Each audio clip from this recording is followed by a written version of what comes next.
I've taken my rapings. I've taken them. Yeah. But you take Norton, Voss, Keith, Patrice, Colin. You take those guys out of my life, I would have cried. I would have buckled. I would have been in the corner. You I were wouldn't have bounced back. calloused from head to toe. It really is a great place for abuse, the Cellar. I mean, we really, all of us kind of came out of there just really, like you said, like rape victims. Every one of us knows what it's like to be attacked on an intensely personal level. No matter what's going wrong in your career, everybody's going to attack you for it. No matter what's going right, everybody's going to attack you for it. You can do no right. You can do no right at all. Oh, yeah. The better you do, the worse you'll fucking get shit on. Crap. Like, I remember when I first got Soul Plane. I was like, Keith, I got it. I'm starring in Soul Plane. He's like, congrats, stupid. Movie about a purple plane. Like,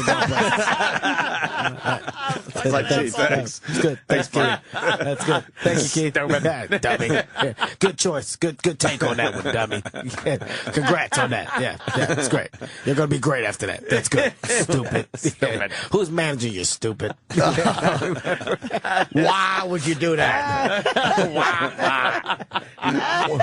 He's still fucking waiting for them to call for that. What was the movie Keith did where he played the Rebound? He's still hoping they do a sequel to Rebound. Keith is such a he's so finished. He had a part as a young Earl the Manigault. He played Earl his friend. In his early years. He played his friend. And Keith was like 30 playing a 14-year-old. It's humiliating. Keith in Rebound is humiliating. Like here's the point: there was no transformation in Keith's look. He just cut his mustache into him. He was 14 again. No, Keith, you still look 35 in that movie. Nothing about you looks like a kid. He still had the old slang. What are you jive turkeys doing? Turkeys. Keith, they didn't say that back then. Nobody said jive turkeys.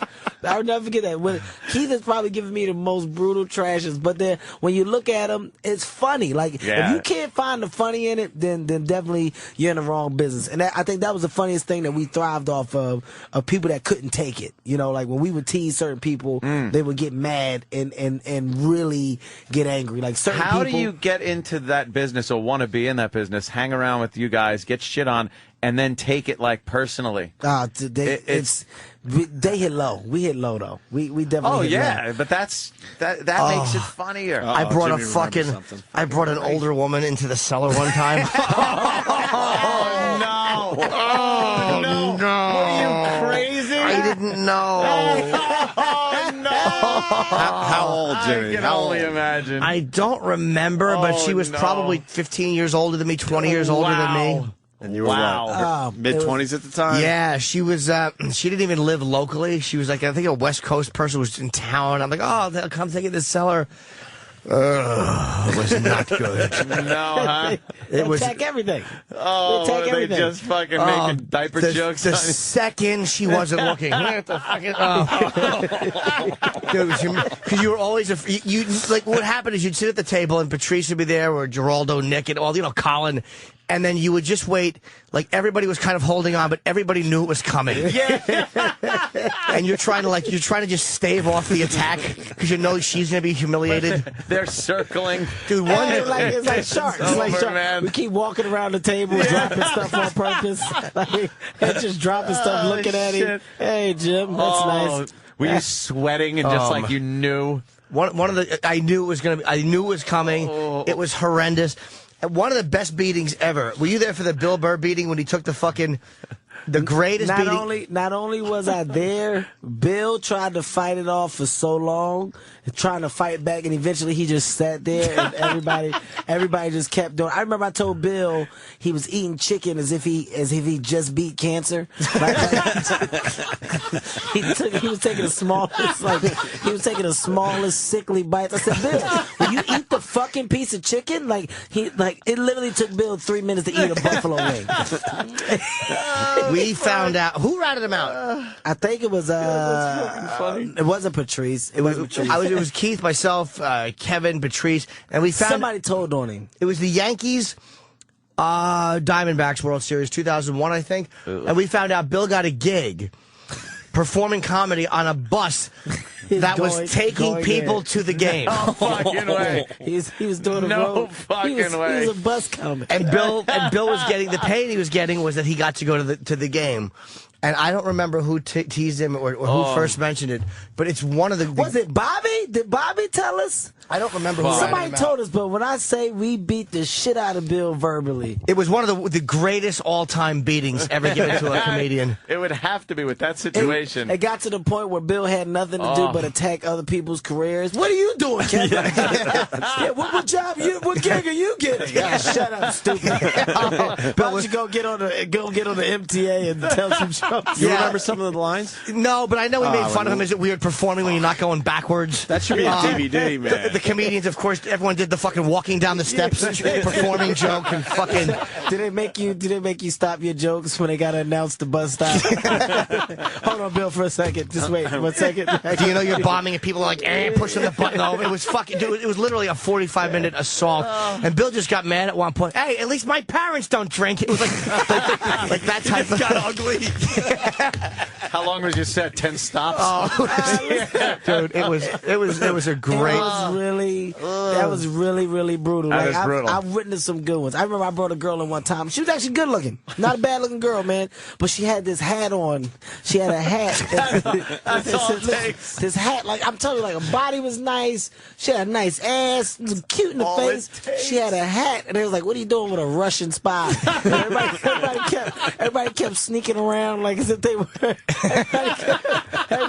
They kept doing like spy-like shit. Just creeping up. It's like, all you can do, like, dude, she's a good lady. And I'm bringing her in it. Sweetie, look, take your hat off for a second. Show her. She's like, wow, what's wrong? And like, she's doing stuff to amp it up. She's like putting the hat backwards. And like, oh, Jesus. It's no beating it, man. I can honestly say the best times of my life were probably at the Comedy Cellar. I remember my birthday, Keith got me drunk. You know, I was 21. I just turned 22, and it was my birthday. But you know, there I never drank there. Even though we did, it wasn't really a thing to do. Like, we didn't sit around and get drunk. Like, I can honestly say people cared about their craft. You know, it was about what we did and giving each other shit. So it's my birthday. Keith's like, stupid. What do you want? I said, man, I want to drink, man. I said, it's my birthday. I'm 22. It's 2 in the morning. I'm a drink. So I'm getting shots. I remember Sherrod.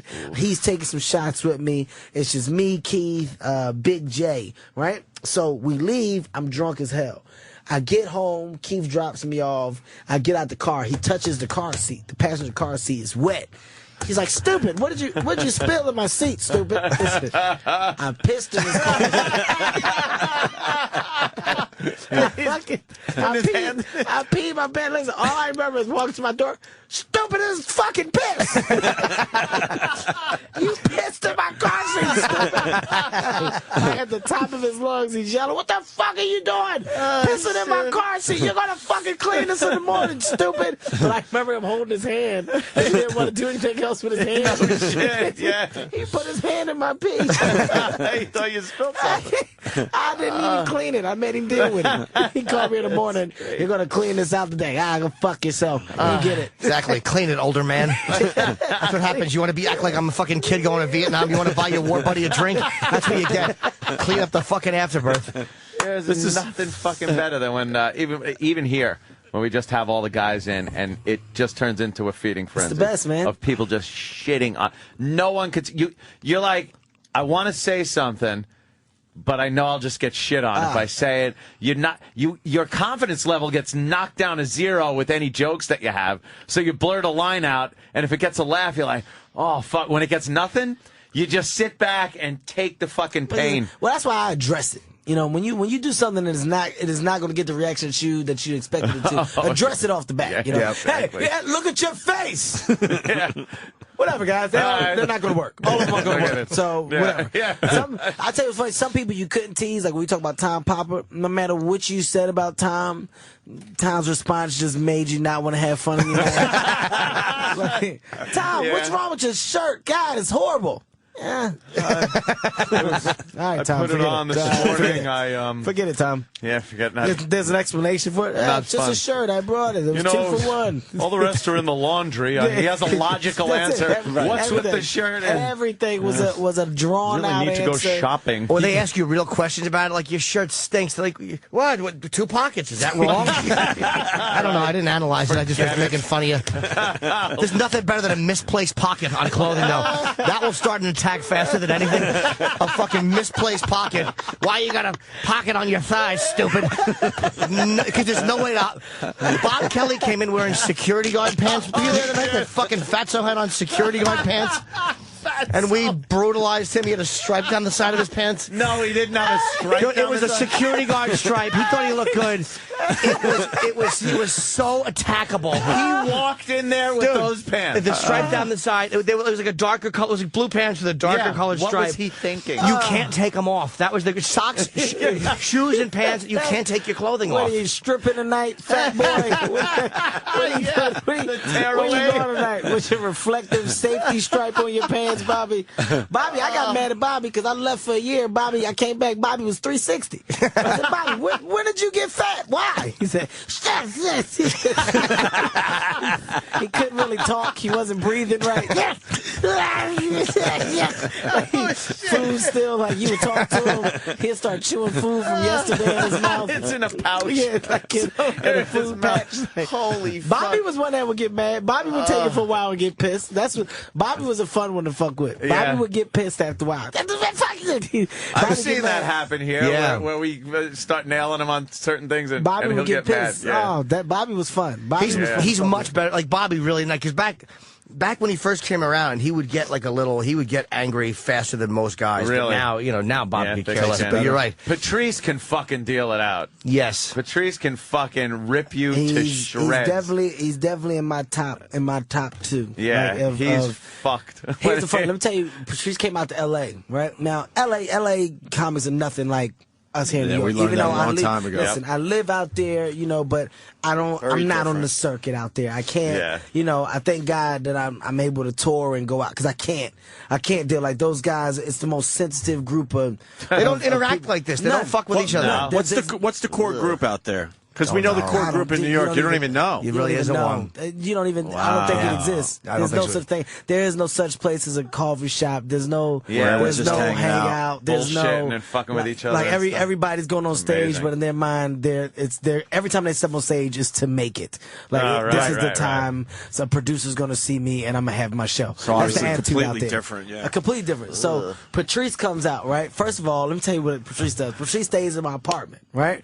I'm in a 2-bedroom apartment. At the time, I'm married. So I'm like, Patrice, you can stay with us. It's no big deal. I put Patrice in the guest room, right? So one day, I come home. I'm going to give you guys the full-fledged. I don't give a shit. Patrice, fuck him. He can give me shit later. So I come home, right? It's quiet. I don't hear anything in the room.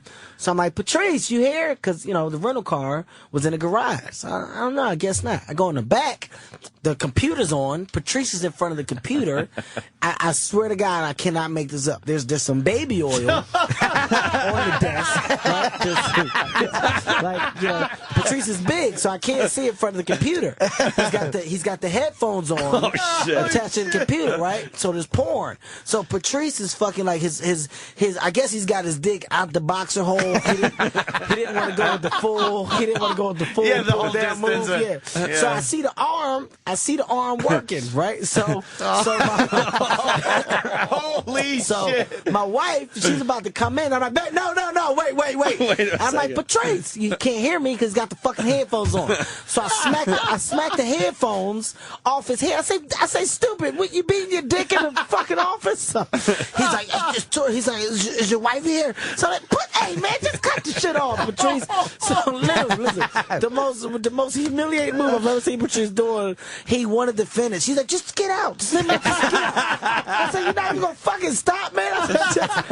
His back was so big, so I couldn't see anything, right? So he's like, just get out, man. I'll be done in a second. Literally, these are his words. I'll be done in a second, come in your fucking office. So I leave. Listen, this is what makes Patrice. Patrice comes out in the living room afterwards. He said, look, guys, there's nothing to say to really make that situation better. It is what it is. It happened. So let's just forget about it, man. Let's move on. So that night, me and Patrice go out, right? So we're out. We're going to the comedy club. So I'm with Patrice. Patrice is looking. He's just looking like, how Patrice does it. His nose and his bottom lip meet. He's frowning his face up at these comics, like literally. literally, he's just looking at him. Fuck, man. He's pointing the guys like he doesn't even know the guys. He's like, oh, God. Like he's doing a thing, like, for the listeners, I know you can't see me, but he's like pointing his finger. He's giving them the look. He's like, why are you... You got him down. So I'm looking and I'm like, Patrice, I said, these guys, they're not, they don't know our world. They don't fuck around, the same way we do. He's like, I don't care. He literally starts attacking. It's like a man with a rifle just picking people off. He's like, look at, oh God, look at his appearance. This guy, that's what you act. He said, what you just talked about on stage made me go, he's just destroying him. He's laying there, these guys get mad. Who the fuck are you, man? Who do you think you are? Coming right. He's like, your voice. He's like, no matter what they said, his response is like, I'm the only one. I am on the floor. I'm cramping. I'm laughing so fucking hard.